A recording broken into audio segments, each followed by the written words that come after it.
Bonsoir à toutes et tous, bienvenue, salut à vous dans le chat, bienvenue aux habitués, il y en a déjà pas mal. Bienvenue évidemment aussi à ceux qui nous rejoignent pour la première fois, vous allez voir, ça va être super chouette. Salut à Dadi, salut Crofiche, salut Julo18, salut Surgical, salut Horazio, salut Les Pamioles, salut Nightboats, pardon à ceux que je ne vois pas encore, mais qui vont arriver. On est ensemble pendant une heure, de 18h à 19h, en direct depuis le troisième étage de la Maison de la Radio à Paris.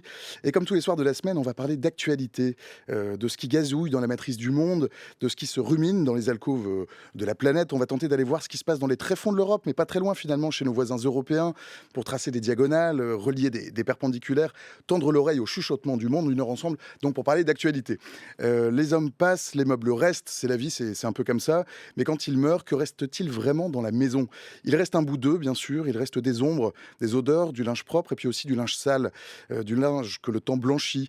Le temps, c'est bien, le temps, ça lave, le temps, ça patine. Le temps, ça peut même rendre joli.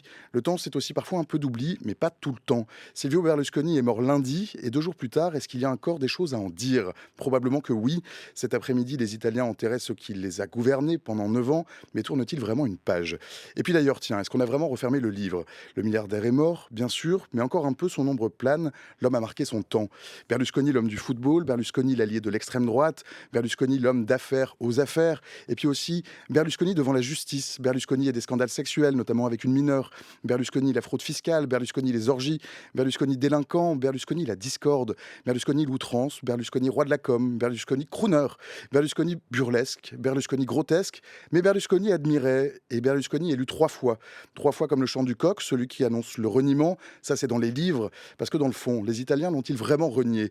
On va parler de tout ça ce soir, de business, de politique, de fraude fiscale, d'amour, de haine, d'extrême droite, de populisme. On va parler d'attachement, on va parler d'héritage, pour le meilleur et pour le pire. Voilà pour le programme, on va en parler avec vous, bien sûr, dans le chat. Venez poser vos questions, venez pousser vos coups de gueule. On est ensemble pendant une heure et on va essayer de répondre à tout le monde. Enfin, on va essayer de répondre à tout le monde. Il y aura un peu de moi, un peu de vous, et aussi les lumières de notre invité qui nous a rejoint sur le plateau. Bonsoir, Ludmilla Ancone. Bonsoir. Ludmilla, vous êtes docteur en histoire italienne à l'université Paris 1 Panthéon-Sorbonne. Vous êtes spécialiste de l'Italie médiévale et contemporaine. J'ai tout bon, c'est à Tout peu à près fait, ça. absolument. Ludmilla, les funérailles de Silvio Berlusconi, des funérailles d'État, donc, ont eu lieu cet après-midi à Milan, avec plusieurs milliers de personnes, très peu de chefs d'État ou de gouvernements étrangers, mais quasiment tous les leaders politiques italiens. C'est un peu trop des funérailles d'État? C'est un personnage qui a divisé énormément. Ce n'est pas quelqu'un que l'on peut remarquer pour sa droiture. Ce n'est pas quelqu'un qui a apporté des choses au niveau institutionnel ou politique, national ou international, qui en font une figure de proue. C'est quelqu'un de diviseur. C'est quelqu'un qui a été condamné. C'est quelqu'un qui a été mis sous enquête à plusieurs reprises et qui a beaucoup de choses à se reprocher. Une funéraille d'État, on imagine quand même quelqu'un qu'en France on mettrait au Panthéon. Ce n'est pas exactement la même chose. En Italie, donc la première ministre Giorgia Meloni voyait en Berlusconi l'un des hommes les plus influents de l'histoire de l'Italie. C'est exagéré? Sauf erreur de ma part, elle a dit la même chose il y a quelques années de Mussolini.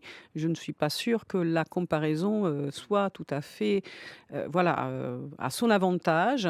Bien entendu, Berlusconi n'était pas un fasciste, mais par contre, c'est quelqu'un qui a permis aux fascistes, oui, néofascistes, d'entrer au gouvernement et de les blanchir et les rendre respectables dans une coalition où chacun faisait semblant de ne pas se connaître et ne pas se toucher la main de l'autre. Alors on peut peut-être y revenir sur cette coalition, Berlusconi, ce n'est 94. 94, c'est la première coalition où finalement Berlusconi était au milieu, entre d'un côté touchant la main l'Alleanza Nazionale et de Gianfranco Fini qui venait à peine de faire son aggiornamento de parti post-fasciste, enfin néo-fasciste à parti post-fasciste, et de l'autre côté, l'autre main tenait celle de la Ligue du Nord, hein, qui est un parti xénophobe, anti-immigré, anti-italien du Sud, qui était absolument infréquentable. Les deux partis étaient a priori inconciliables, l'un étant nationaliste, l'autre régionaliste. Il fallait Berlusconi au milieu, l'aiguille de la balance, comme on dit en Italie, pour pouvoir permettre une chose pareille. quoi son lien, Berlusconi, avec, Giorgia Meloni, par exemple? Giorgia Meloni est Ça a été beaucoup un lien un peu curieux, en réalité. Giorgia Meloni est beaucoup plus jeune que lui. C'est quelqu'un qui a fait ses preuves, qui est issu vraiment de ce milieu, de l'extrême droite romaine, qui a été membre des jeunesses de MSI quand elle était assez jeune. Donc elle a vraiment fait ses classes dans un parti néofasciste italien, dans un groupe néofasciste italien, qui ensuite a voulu se montrer plus acceptable et qui au fur et à mesure, a vu comment les institutions, comment la participation à une vie politique qu'ils voulaient leur permettait aussi de se rendre plus acceptable, pouvait être une porte d'entrée. Et donc, elle a fait ses classes, elle s'est montrée comme quelqu'un qui, visiblement, a été, c'était une femme jeune dans un parti de ce genre et elle a tout de suite été intronisée par Berlusconi qui, lui et ses amis, ses alliés politiques, enfin, les hommes et les femmes de son parti ont vu certainement quelqu'un qui pouvait leur rendre service. Mais il la considérait pas vraiment en réalité? Quand elle a commencé, elle était assez jeune, hein, donc elle a su, oui, on a voulu voir en elle quelque chose de nouveau, sans doute, mais il a fallu longtemps avant que ça soit possible. Berlusconi aimait beaucoup être au centre, être le chef, celui que l'on regarde, et quand on ne le regarde pas, il attire l'attention pour qu'on ne regarde que lui. Donc, il n'aime pas les gens qui lui font de l'ombre. Voilà. Il est évident que son parti, qui est un parti d'entreprise, un parti entreprise qui a été créé comme cela, avait besoin de gens qui apparaissaient. Et il ne faut pas l'oublier, il a été tellement critiqué pour les scandales, y compris scandales sexuels, mais aussi pour la réification des femmes telle qu'il l'a mise en place, qu'il a tout dernièrement, ces dernières années, essayé de mettre en avant des femmes qui étaient des femmes politiques de son parti, qui apparaissaient plus sérieuses que celles qu'il avait auparavant mis aux affaires. Dans le chat, alors c'est un sujet qui vous fait réagir, donc c'est tant mieux pour nous. Il y a Surgical Citron qui dit: «Si on devait résumer, c'est un Jean-Marie Le Pen qui a réussi sa vie», et on a, Citrouille qui dit: J'aurais plutôt dit un Bernard Tapie avec d'autres idées politiques». C'est un peu les 2? Bah, on peut dire c'est un peu les Ou 2. ça n'a rien à voir? Surtout pas un Jean-Marie Le Pen, parce qu'il n'a pas du tout cette même filiation que Jean-Marie Le Pen, qui est quand même très sulfureuse, hein, dès sa jeunesse. Ce n'est pas ça du tout. C'est un homme qui vient du bâtiment. Hein, il a fait sa fortune avec le bâtiment et il a tout de suite fait sa fortune et ses alliances politiques avec ceux qui étaient conformes à ses intérêts, tout simplement. Libéral, de droite et en même temps hostile à la gauche pour des raisons y compris sociales, parce qu'il n'a jamais supporté que l'on puisse mettre des limites à son affairisme. Et donc, tout naturellement, il était tourné vers la droite et vers les milieux des affaires, avec peu de scrupules, hein, au passage. Silvio Berlusconi est mort, qu'est-ce que ça aura comme influence sur on peut pas prédire l'avenir, mais on peut-être qu'on peut esquisser quelque chose. Qu'est-ce que ça aura comme influence sur la vie politique italienne? Alors, l'influence, elle est déjà là depuis longtemps. Je vais y revenir. Je vais juste dire un mot sur ce qui va se passer maintenant. Ce qui va se passer maintenant, c'est qu'il va y avoir un vide. Parce que Berlusconi a tellement voulu remplir la place, il n'a pas laissé beaucoup de place aux autres, il faut dire. Et donc, il n'y a pas une figure qui puisse lui faire concurrence, qui puisse l'égaler d'un point de vue, disons, on va dire de son charisme aussi, hein, en bien et en mal.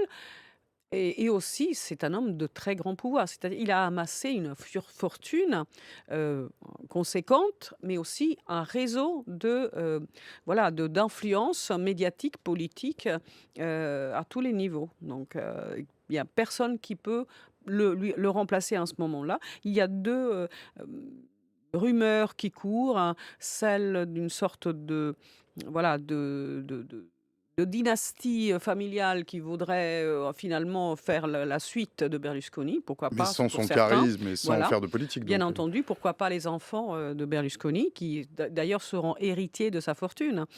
Et puis, c'est 7 milliards d'euros, je oui, crois. on C'est ce que ne sait Forbes pas tout, avait sans c'est ce que compter ce Forbes avait qu'on estimé, alors en tout on ne cas connaît oui. pas ce qu'on ne connaît pas, vous voyez ce que je veux dire. Donc, et puis, certains parlent aussi d'un remaniement au niveau de la coalition. Parce que n'oublions pas qu'il était quand même celui qui a tenait cette coalition entre trois partis de droite, et qui, tout en étant en baisse dans les élections aux dernières législatives, c'est quand même quelqu'un qui était son parti déterminant pour l'équilibre de cette coalition. C'est quoi la singularité du berlusconisme? Le berlusconisme, c'est quoi? Tout d'abord, il faut comprendre qu'il appartient surtout à une époque.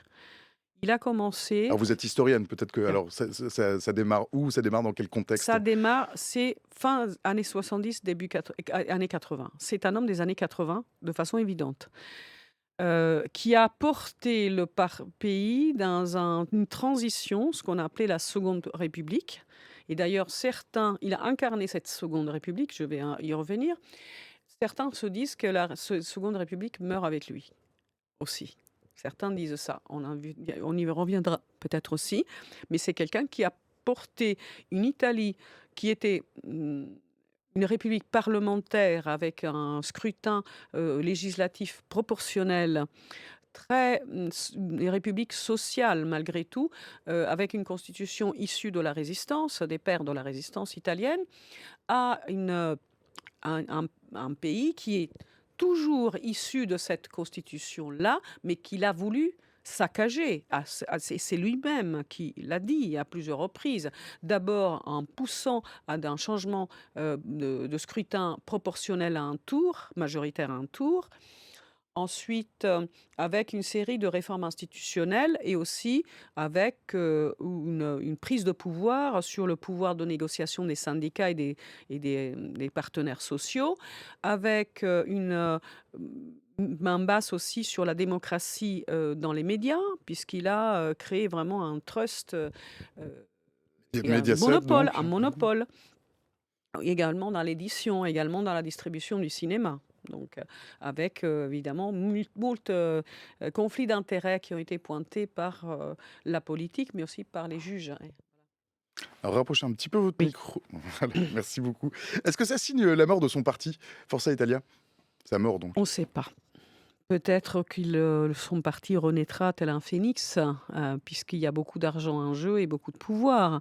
Je pense que voilà, Berlusconi a incarné un changement, une américanisation de la politique italienne, un peu voilà, les tycoons, comme on appelait ça, américains, ce qui n'était absolument pas de mise.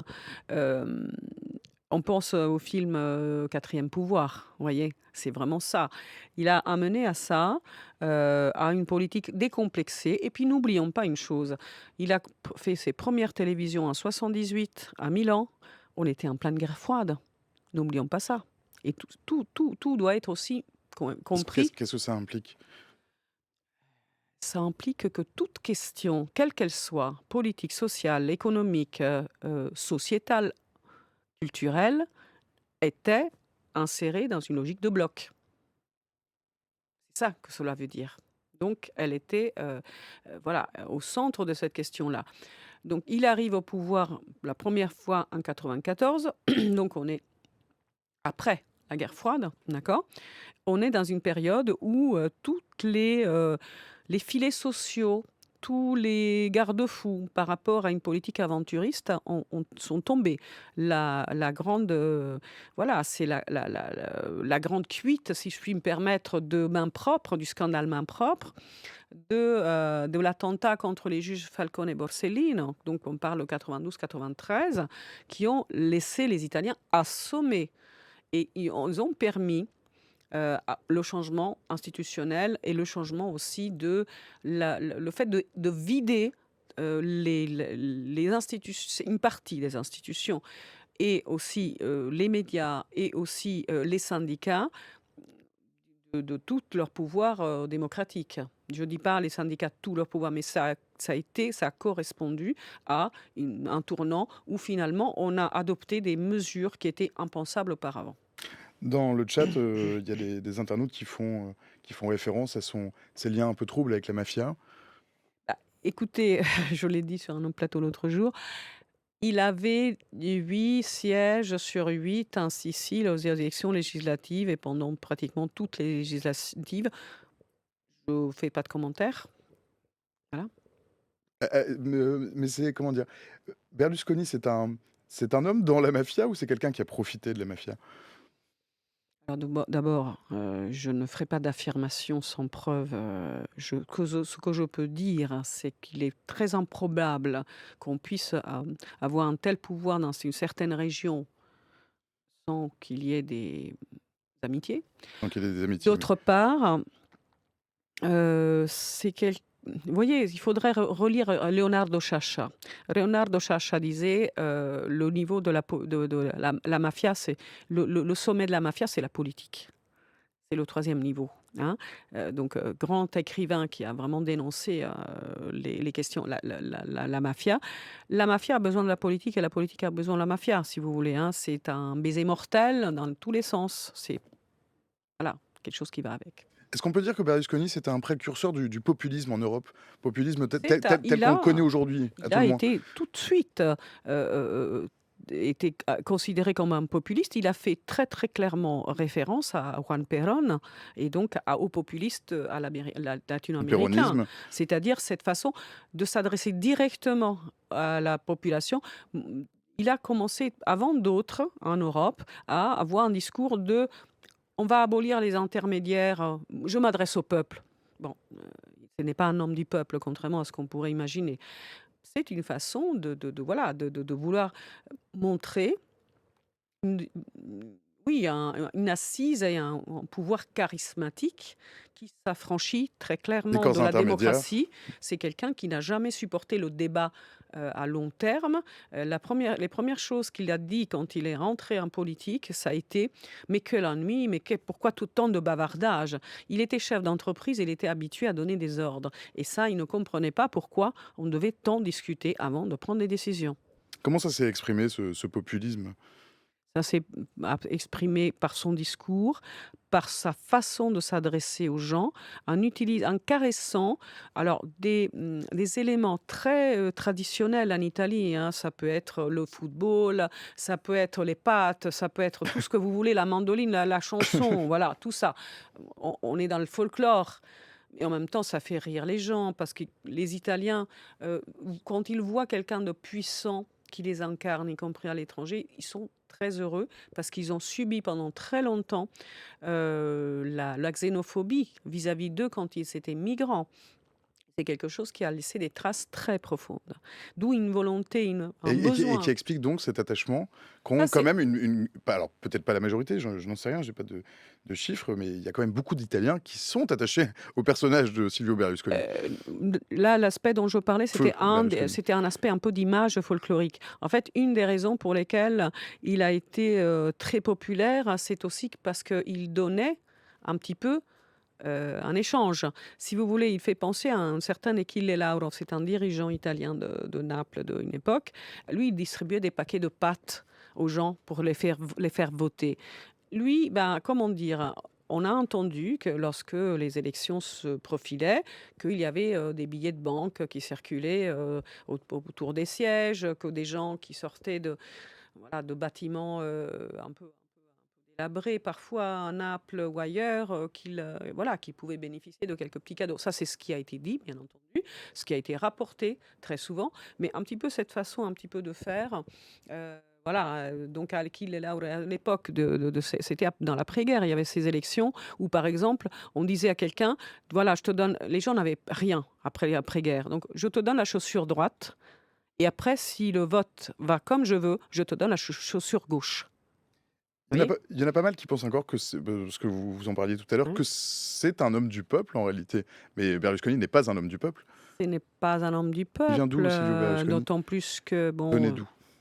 ouais, c'était, sauf erreur de ma part et son père était déjà un petit entrepreneur, il était déjà dans des milieux, pas pauvre, hein, si vous voulez, en tout cas, voilà, une certaine discrétion certainement, mais c'est quelqu'un qui a fait des études supérieures, il n'était pas le seul bien entendu, en pensant à comment, bâtir son entreprise. Il semble pas que ça soit un homme du peuple au sens où on l'entend. Ce n'est pas un paysan, il est évident, donc il a, vraiment très, très vite eu voilà, son projet politique. Il n'était pas seul. Et n'oublions pas qu'il a fait partie de la loge P2. C'est quoi la loge P2? La loge P2, c'est une loge maçonnique déviée, donc je dis bien déviée, qui ne respectait absolument pas les Les critères. règles, les critères de la Non, non, non, franc-maçonnerie, non, c'est un dans réseau ce qui relève criminel, éventuellement d'humanisme. clairement, tout à fait. C'est un réseau d'influence qui a été mêlé à des affaires criminelles de très graves, qui a été mis sous commission d'enquête et donc qui a fait fi des valeurs maçonniques. Ce n'est pas du tout ce que l'on connaît. C'est un réseau d'influence à tendance criminelle. Voilà. On a Alice Bord dans le chat qui dit, en fait, ce sont des techniques de mafioso avec un pouvoir centralisé. Pour échapper à certaines affaires, il a fait modifier les lois par son gouvernement, tenter de Absolument. corrompre des juges. Absolument.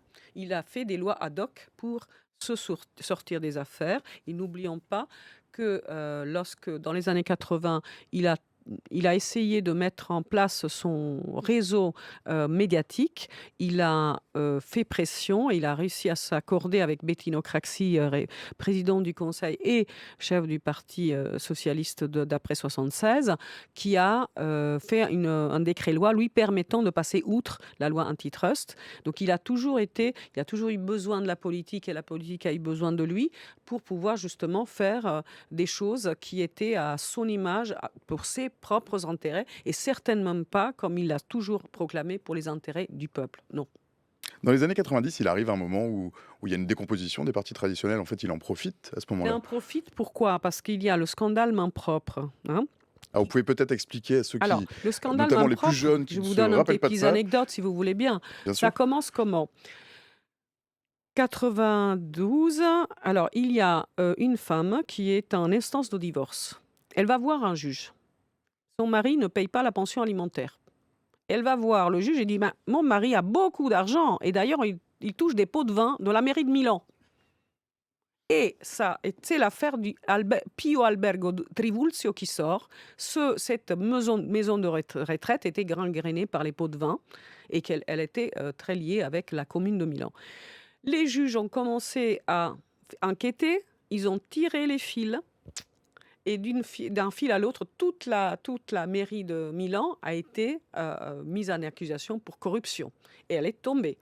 À partir de cette mairie de Milan qui était gangrénée par la corruption, les juges ont continué à tirer les fils et on a vu que c'était vraiment un réseau de blanchiment d'argent qui d'ailleurs en grande partie venait du Sud et que au fur et à mesure, toute la péninsule, tous les partis politiques, la démocratie chrétienne, le Parti socialiste, le Parti libéral, tout le monde est tombé, sauf le Parti communiste qui, lui, n'a jamais été impliqué dans des scandales. Donc ça fait tomber toute la politique italienne. Je me rappelle encore l'époque où il y a eu des manifestations avec des gens avec des éponges qui criaient salaud, salaud à ces élus corrompus. Donc c'est dans ce contexte-là, et dans un contexte aussi de fin de la guerre froide, que tout ceci s'articule comme une espèce d'explosion qui permet tout et tout ce qui n'était pas permis auparavant. Berlusconi, c'est aussi le premier qui dézingue un peu les digues qui existaient avec l'extrême droite. Oui. Alors, il faut déjà comprendre qu'avant, alors on arrive en 93, élection cruciale à la mairie de Rome. L'extrême droite qui Oui, existait, tout à hein. fait. On est à 93. Élection cruciale à la mairie de Rome. Francesco Rutelli, radical, écologiste, et Gianfranco Fini, du parti d'extrême droite, MSI, en face. Et là, il y a une déferlante de barrage contre Gianfranco Fini. Et déjà à ce moment-là, on voit très bien que ce parti ne peut pas continuer comme ça.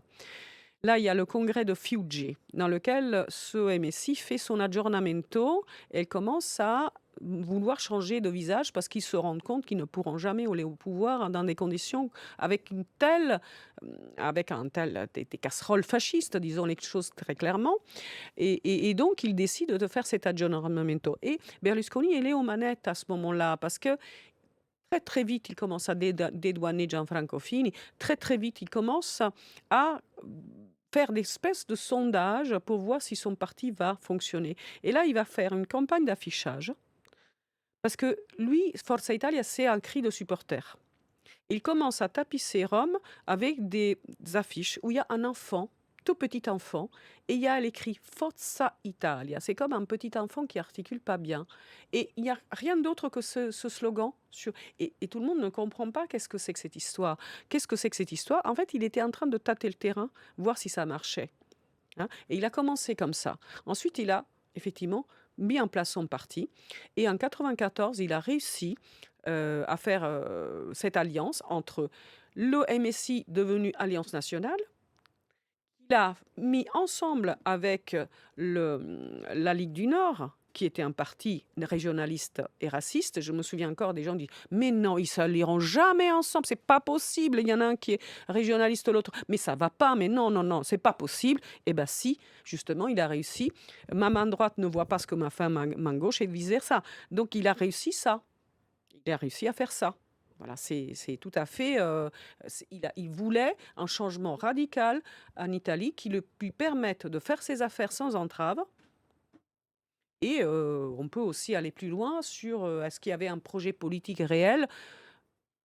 Certainement, c'était pas forcément le centre de la question. C'était sans doute les affaires qui étaient le centre principal de la question. Et il a été élu 3 fois, Quoi, quatre. 4 fois. Ah ouais. Oui, il a incarné une frange de la société italienne qui voulait s'affranchir des règles, clairement. Orazio qui nous dit: «C'est de l'instrumentalisation des idées et du peuple». Qui lui? Berlusconi? C'est un internaute dans le chat qui dit ça, oui.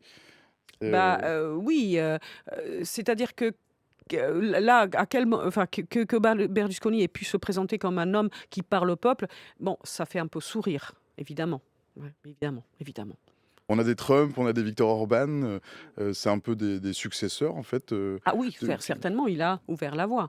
C'est-à-dire on l'a quand même, moi je me souviens, on l'a appelé le Péron italien, on l'a appelé comme ça dès le départ. Oui, bien sûr.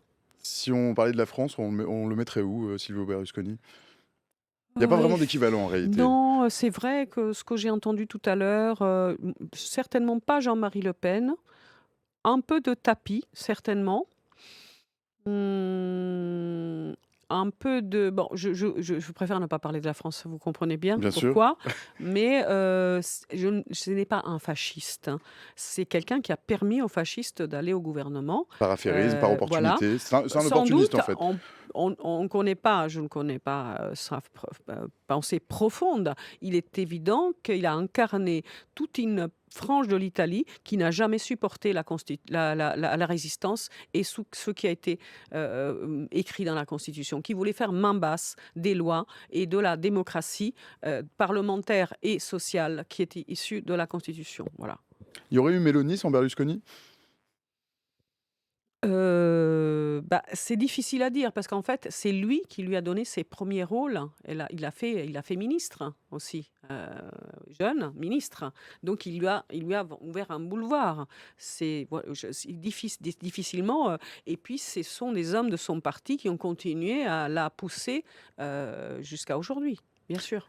Au-delà de ces frasques, bah, on pourrait d'ailleurs en parler de ces frasques, on pourrait même en parler maintenant. On a notamment un moment où Silvio Berlusconi, préside le Conseil européen et qui balance littéralement à Martin Schulz, qui est vice-président du Parti socialiste européen. Je le fais pour l'anecdote parce que tout le monde la connaît peut-être pas, mais elle est brutale en Ouais. réalité. Il dit: «Monsieur Schulz», enfin donc en italien, mais je traduis, hein: «Je sais qu'en Italie, un producteur est en train de monter un film sur les camps de concentration nazis et je vous proposerai dans le rôle de Capo». C'est Ouais. brutal, mais à l'époque, en réalité, ça plaît pas mal. Bah, i je pense que probablement, il pensait vraiment être drôle. C'est ça qui est dramatique. Mais, on n'attendait pas de Berlusconi qu'il ait la moindre culture historique. Voilà, c'est un humour de café, on va dire, hein, peut-être un café, Donc qui a rythmé un petit peu après tous ces autres, ses propos sont marqués un peu de Je ce je saut-là, je hein, pense je pen moi, là, je ne de peux pas être, sûre. C'est quelqu'un qui était outrancier de façon évidente. Je ne sais pas s'il s'est bien rendu compte de la portée de ce qu'il a dit, mais c'est quelqu'un qui n'a pas arrêté de franchir les limites du convenable, puisque de toute façon, pour lui, d'une certaine manière, la loi, c'est lui. Donc il n'a pas à se liées aux convenances. En franchissant ces limites, en les repoussant, est-ce qu'il les a pas repoussées, de manière irrémédiable? Jamais. Est-ce que la vie Il faut jamais dire ça. est-ce que dans la vie politique non, oui, alors Oui. vous avez parfaitement raison. Est-ce que la vie politique italienne va être marquée à un point tel, qu'elle a intégré peut-être ce Il y a une volonté, par exemple, dans le gouvernement actuel, c'est évident, de réécrire l'histoire et aussi l'histoire de la politique récente même, pour, fabriquer, une légende dorée, d'une droite qui finalement aurait été victime des persécutions communistes et de la gauche. Voilà. c'est ce qu'il dit, hein, les juges Voilà, rouges, voilà. Mais ça déjà Berlusconi en parlait. Mais là, récemment notamment, Giorgia Meloni et son parti, ils ont, eu des propos, voilà, victimisant, les pauvres, Ludmilla, vous vous éloignez de votre pardon, micro. oui, victimisant les pauvres, personnes qui ont été, finalement condamnées pour collaboration voilà, collaboration, c'est un peu plus compliqué qu'en France, mais enfin pour des crimes, contre les résistants, par exemple, vous voyez? Bon, ils aimeraient bien, voilà, il y a une sorte d'équivalence aussi qui est mis, ben, finalement, il y a eu quelques exactions de la part des résistants. Bon, vous voyez, vous voyez par quel, biais ça va et ça, c'est aussi sur l'histoire récente. Il y a cette tendance-là et vouloir aussi mythifier les Italiens. Il y a quelque chose qui a été très, très, très choquant, lorsque, Giorgia Meloni a dit que, elle a parlé du massacre des forces ardeatines en 1944 en parlant des victimes comme des Italiens qui sont morts. Alors je suis désolée, Alors c'était des juifs, réexpliquez c'était peut-être des l'histoire juifs. de ce massacre? Alors, c'est le massacre des forces ardeatines. Ça a été fait par les nazis en réponse à un attentat de la résistance à Via Rasella. Et ils ont, pour chaque Allemand, il faut appeler, c'était des SS, tués, il y a eu 10 Italiens, pas 10 Italiens, c'était Un des... Allemand tué, Voilà. 10 Voilà. Italiens Sauf que, exécutés, c'est ça? alors d'abord, ces Ça, c'est Italiens qu'elle a qualifiés d'Italiens, c'était des Juifs et des résistants. Donc c'était pas des Italiens, c'est pas en tant qu'Italiens qu'ils ont été tués. Ensuite, il y a eu une volonté de édulcorer, le rôle de ces officiers qui étaient à Via Rasella en disant que finalement c'était une bande de musiciens. Non, c'était des SS. C'était même pas de la Wehrmacht, c'était de la SS. Il y a pas de doute. Donc, vous voyez, là, il y a quelque chose qui fait froid dans le dos quand même. Quand on entend ça, on peut dire qu'il y a une part d'ignorance certainement, mais pas que. Et là, on ne peut pas être léger à ce point sur une chose pareille. Non. Comment ce discours est reçu, en Italie? Ça fait scandale, clairement, mais on a essayé un petit peu mais on essaye d'étouffer un peu l'affaire, de passer à autre chose. On peut aussi parler des propos du ministre de l'Agriculture sur le fait de ce gouvernement qui dit que finalement il faut se battre contre l'immigration pour éviter le remplacement ethnique. Là, bon, tout est dit, quoi. Je veux dire, doit-on ajouter des choses? Bon. Berlusconi, c'est aussi pas mal, d'affaires, il a été condamné, mais c'est pas grand-chose en réalité pour faux en bilan, fraude fiscale, abus de biens sociaux.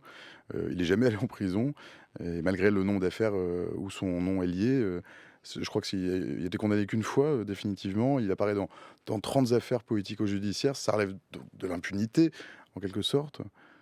Vous savez, il y aurait beaucoup de choses à dire sur le système, judiciaire italien. Je pense que le juge Falcone et Borsellino en savaient beaucoup.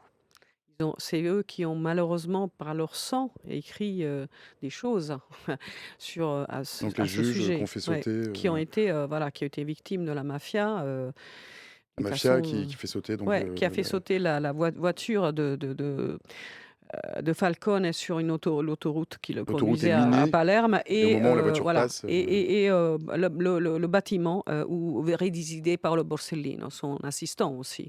Donc je pense que voilà, il y a ça. On peut parler des appuis multiples que Berlusconi avait, hein, bien entendu, à tous les niveaux. c'est quoi? C'était un personnage quand même à part sur la scène internationale, Berlusconi. Il n'avait pas de réels amis, parmi les Ah leaders politiques si, si, étrangers? si, si, si, bien sûr que si, qu'il a pardon, Dans il avait... l'Union européenne, pas tant que ça? Bah, Parce que vous allez peut-être me parler de Vladimir Poutine ou peut-être Ou de c'est pas Trump, le oui, c'est mais pas dans l'Union européenne, on va dire. Disons que c'est quelqu'un qui effectivement est apparu de façon assez enfin, de plus en plus sulfureux et c'est vrai aussi que, il a mis en place un parti et une coalition qui a aussi permis qu'il ne soit pas tout le temps lui sur le devant de la scène. Il a beaucoup, lui, œuvré au niveau national, y compris parce qu'il a mis en place un personnage un petit peu folklorique aussi, hein, qui va des chansons de sa jeunesse qu'il a répété devant les caméras récemment. avec un micro et Ce chante. côté sympathique, Ouais. le bon papa qui donne les faveurs, qui donne des cadeaux. Bon, il y a ça aussi, hein. Donc voilà, après on peut en discuter, on peut voir les conséquences réelles de tout ça sur la vie politique des gens, sur les rétrécissements, des libertés de la démocratie. Je ne dis pas des libertés au sens, droit civique, mais c'est dans le sens des espaces de réelle intervention démocratique dans la société, vous voyez? On a Volker Schulz, salut Volker, qui dit, «Il devait bien s'entendre avec Trump». Ah C'est vrai qu'ils se ressemblent un peu. bien sûr, sans doute ils s'entendaient un peu. Je ne sais pas si parce que lorsque Trump est arrivé au pouvoir, lui, il était déjà plus, trop sur le devant de la scène, mais certainement, c'est fort probable, oui, c'est fort probable. On sait qu'il était très copain avec Vladimir Ah Poutine, ça si, oui, on le mais sait. vraiment, vraiment Ah oui, il amis. est très copain comme cochon et Je crois d'ailleurs, qu'ils s'offraient des cadeaux, oui, oui, oui, elle a ils je aimaient me bien la rappelle. chasse, Oui, oui, oui, oui, les oui, spas. je me rappelle de Berlusconi qui parlait du lit de Poutine qui lui avait donc offert pour sa maison à Arcori, sa villa à Arcori, à Milan. Oui, je pense que dans les 2 personnages, il y avait cette amitié virile, affichée. Est-ce que ça correspond réellement à leur personnage au fond ou est-ce que ce n'est pas une mise en scène? Mais en tout cas, ils ont beaucoup joué là-dessus, tous les 2, oui.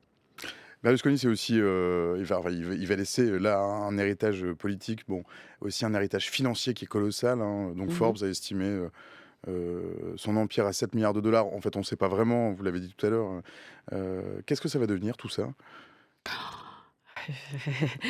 Là, ça déborde de mes compétences. Il est clair que à la fois, bien sûr, cet argent, il existe et il va être utilisé d'une façon ou d'une autre. Et puis, il va y avoir pour certainement des luttes de succession, à la fois patrimoniales et aussi politiques autour de son parti, son patrimoine personnel et de l'héritage politique aussi. C'est-à-dire, je parle d'un nombre de sièges, de réseaux, de tout ça, bien entendu, bien entendu. Ludmilla, est-ce qu'il y a une question que je vous aurais pas posée? Je vois que l'heure tourne, mais J'aimerais bien pas dire quelque chose sur ce que Berlusconi a fait de l'image des femmes. ah, beh, allons-y, oui. 78, première télévision, il commence à changer radicalement l'image, notamment des speakerines.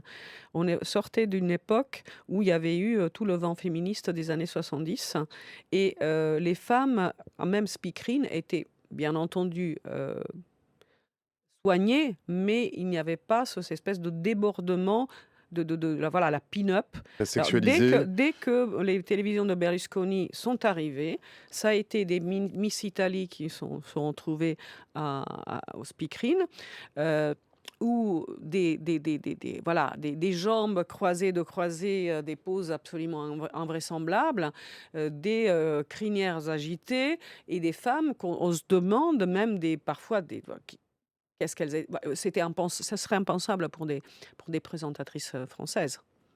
Une telle mise en étalage, il a fait beaucoup de mal à ça. Il a vraiment contribué de façon massive à vraiment, rendre les femmes, des femmes objets. Sans compter évidemment toutes les élus qu'il a mis en place dans ses premières élections où, on le sait, hein, je ne vais pas revenir là-dessus, mais les premières fournées des élus femmes qu'il a présentées, c'était des femmes improbables dont le curriculum faisait vraiment pas beaucoup penser à des femmes politiques qui avaient effectivement, ils ne sont pas restées longtemps. Et la deuxième vague a été des femmes qui avaient plus de bouteilles, hein, si vous voulez. Mais dans un premier temps, ça a été la risée de l'Europe. On voyait certaines élus on se demandait demandais par quel, quiz télévisé, accrocheur, on avait pu le recruter, voilà.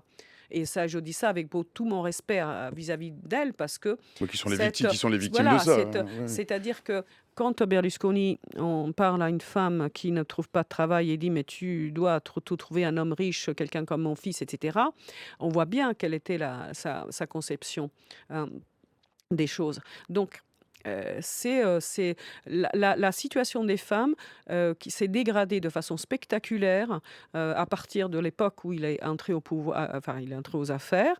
Je ne parlerai pas d'une diagonale, mais ça a accompagné, en fait, une flexibilisation des droits qui fait que les droits des femmes se sont étiolés et que cette image de pin-up sans cervelle est devenue quelque chose de terrifiant et qui a vraiment fait beaucoup, beaucoup, beaucoup de mal aux femmes. Et donc il reste quelque chose? Ah oui, même si c'est beaucoup de choses, hein. Même l'Italie a été touchée un peu par MeToo, un peu. Mais voilà, ça a fait beaucoup de mal pendant longtemps. Berlusconi, c'est pas mal de scandales sexuels aussi Bien notamment. sûr, bien sûr. Les Italiens ont pardonné, ça commence à être, réceptionné, si je puis dire. Parce qu'en réalité après, c'est non qu'ils aient pardonné, mais, Alors, il semble que ça a été bah, un peu c'est-à-dire oublié en qu'il réalité. y a quelque chose Vu de France. qu'on voit très clairement encore aujourd'hui par tous les partis politiques d'ailleurs, c'est que les Italiens n'aiment pas beaucoup qu'on les critique depuis l'étranger. Chose que Ce qui est très, je peux comprendre, mais moi personnellement, excusez-moi, je suis italienne et j'aime bien qu'on mette les doigts sur les choses qui vont pas en Italie, parce que je n'ai pas envie qu'on fasse la même chose, que ça soit en Italie ou ailleurs. Mais ça, c'est une question personnelle. Je peux le comprendre. En même temps, il y a aussi cet aspect de finalement, c'était un bonhomme, c'était quelqu'un de puissant, Berlusconi. C'est quelqu'un qui a soulevé une certaine sympathie et puis il y a toujours une certaine machisme qui a toujours considéré que, bah, finalement, il est gaillard, bon, il est là bon, il faut pas qu'il se fasse, prendre, c'est tout. Voilà, il y a un peu ce côté-là.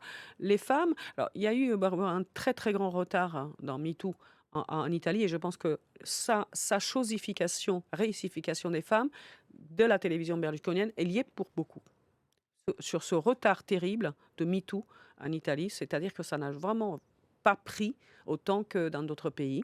Je pense que ce qu'on a fait, y compris de l'image des femmes, y est pour beaucoup dans tout ça. Le mot de la fin, Oui. Ludmilla? Démocratie, liberté, espoir. Merci Ludmilla Coney. Merci d'avoir passé cette heure avec nous. Merci évidemment à vous dans le chat. Merci pour vos questions. Merci comme tous les soirs pour votre bienveillance. Merci pour votre bonne humeur aussi. Merci à Joey et Balthazar à la programmation. Merci à ma copine à droite à la régie que vous ne voyez pas, mais que moi je vois. Pour ceux qui veulent revoir l'émission, elle est disponible en replay dans une minute sur Twitch. Pour ceux qui veulent la réécouter avec les oreilles, vous la retrouverez dans un instant en podcast sur la plateforme de Radio France et le site de France Info. Le site de France Info, c'est france-tv-info.fr. Demain est vendredi, exceptionnellement pas d'émission, mais on vous retrouve la semaine prochaine dès lundi. Ce sera au même endroit à la même heure, 18h, 19h sur Twitch. Pas vraiment de bonheur, mais évidemment de bonne humeur.